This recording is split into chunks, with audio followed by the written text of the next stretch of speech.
চট্টগ্রামের আনোয়ারায় হবে শুল্কমুক্ত বাণিজ্য অঞ্চল। প্রধান উপদেষ্টার সভাপতিত্বে বিডার বোর্ড সভায় এ সিদ্ধান্ত নেওয়া হয়। বৈঠকে বাংলাদেশের জন্য ডিফেন্স ইন্ডাস্ট্রি গড়ে তোলার উদ্যোগ নেয়ার সিদ্ধান্ত হয়। আরও জানাচ্ছেন মেহেদী হাসান।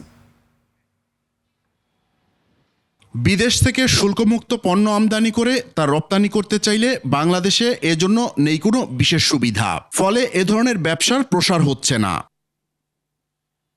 ব্রিফিংয়ে বিডার নির্বাহী পরিচালক জানান, সমস্যা সমাধানে চট্টগ্রামের আনোয়ারায় 650 একর জমিতে এ ধরনের বাণিজ্য জোন গড়ে তোলা হবে, যেখানে শুল্কমুক্ত সুবিধায় কাঁচামাল এনে রাখা যাবে, প্রয়োজনে অন্য দেশে রপ্তানিও করা যাবে। ফ্রি ট্রেড জোন এলাকার তৈরি করার জন্য নীতিগত সমর্থন আজকে এখান থেকে পেয়েছি।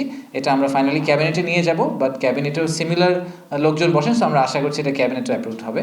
এই ফ্রি ট্রেড জোনের লোকেশন হিসাবে ইনিশিয়ালি আনোয়ারাতে, চট্টগ্রামের আনোয়ারাকে আইডেন্টিফাই করা হয়েছে প্রায় 650 একর জমির উপরে।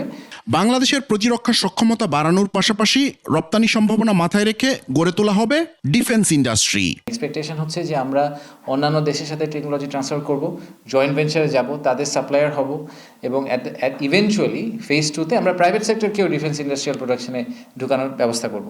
বৈঠকে মহেশখালী বিশেষ অর্থনৈতিক অঞ্চলের আগামী 5 বছরের পরিকল্পনা নিয়েও আলোচনা হয়েছে, এবং সেটাই আমাদের এখন আপাতত ডিসিশন। মেহেদী হাসান, 21 টেলিভিশন, ঢাকা।